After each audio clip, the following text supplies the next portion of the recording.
Wendy ran as fast as she could. She had no time to stop at any of the houses that flew by as she ran, because she knew the darkness was closing in on her. Besides, this was all her fault, her grave mistake. She allowed darkness into her life, and she wasn't about to lead it into others. Her parents had already paid the price for it. She blinked back tears as she remembered, just moments before, how she had walked in to find the disemboweled bodies of her parents lying in a heap on the floor, and how a dark figure had stepped from the shadows into the moonlight, holding a bloody knife and revealing himself to be. Wendy shook her head as she continued to run. Now was not the time. He was coming for her, and she had to lead him as far away from her little hometown as possible. All of her friends and neighbors were there. She could at least save them. Wendy had resigned herself to her fate. It was what she deserved after all. But how could she have known that the one she loved the most would turn out to be something wicked? Wendy paused to catch her breath. She was standing in front of the cornfield that separated her town from the next one. Wendy thought back again to when she had first met him. She was always drawn to strange people, and the new boy in town definitely fit the bill. Everyone stayed away from him at school, so she was the only brave one enough to talk to him. It wasn't long before she had fallen hard, and despite everyone, including her best friend Abby, warning her that he was dangerous. They began dating. Looking back on it now, it seemed like she cared about him more than he cared about her.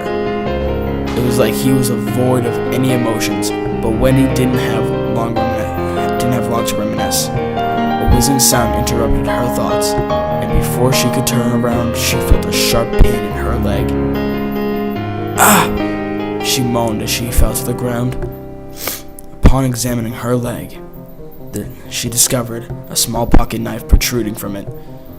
Looking up, she could just make out his silhouette in the distance. He always did have impeccable aim. She gritted her teeth, pulled out the knife, tried to stand because the knife hit her in the back of her knee. She knew that running would be difficult. She also knew that he knew that as well. The silhouette was getting closer. Wendy forced herself to stand, ignoring the pain, and limped into the cornfields. Glancing over her shoulder, she saw that she was leaving a trail of blood behind. It would most assuredly lead him straight to her. He must have predicted that as well. Oh well, it didn't matter now. He was far away from the town, and her best friend, that's all that mattered. Finally, up ahead, she can just make out what she was looking for. There was an old abandoned house in the middle of those cornfields. No one knows why it was there. Rumor has it had been there ever since the town was first established. It certainly looked hundreds of years old. It also looked similar to the plantation house, only not as big. Still, it was pretty big and spooky. No one was as far as Wendy knew had ever lived there, or even had any interest in it. She and her friends used to dare each other to spend the night there when they were kids. Who could have known that this would have been her final resting place? Since no one bothered to lock the doors, Wendy staggered inside, slamming the door behind her. The pain in her leg was becoming unbearable, and the loss of blood was starting to make her head spin. Wendy collapsed against the wall in the living room and glanced around the empty house. As she waited for him to come, she wondered what she should do. She had to come here without a plan, only wanting to lead him away. But what happens after? How could she be sure that he wouldn't simply go back? No, she wouldn't let that happen. She had to let the wrong one in, so he was her responsibility. it would all end here. Her head snapped up as the front door slowly opened. She was out of time, using the window still next to her. She managed to stand. The silhouette entered after locating her, calmly walked in. Wendy pressed her back against the wall and held her breath as he inched closer and closer. The closer he got, the more clearly she could see him. Thanks to the light provided by the window, when he was just at arm's length away, she could examine him in his entirety.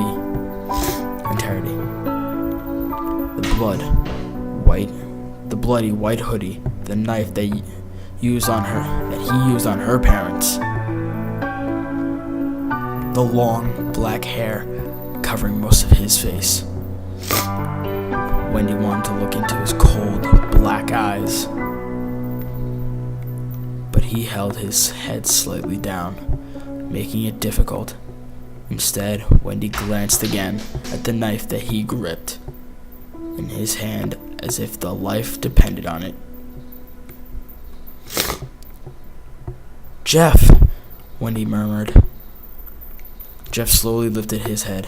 She could only see one eye, but its stare burned into her carefully. She lifted her hand and pushed his hair aside. His face was made up like it was always like the Joker.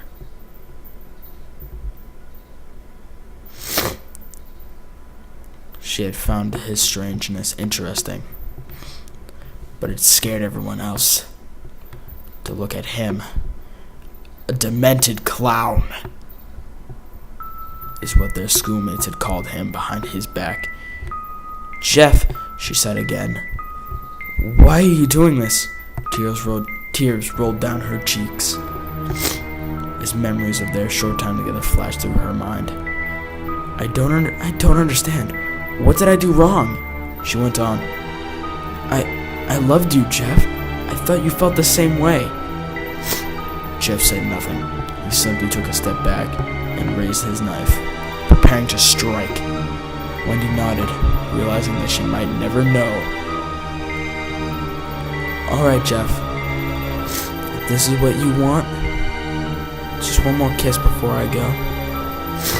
Before Jeff could respond, she wrapped her arms around his neck, leaned him down for a kiss. His lips were soft, like they had always been, but the kiss was different. He didn't return it. He merely stood there as she embraced him. Wendy dropped one of her arms and discreetly dug into her pocket.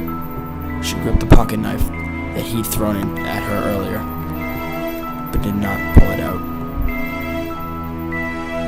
Up until a few moments ago, she wasn't sure if she could even use it on him.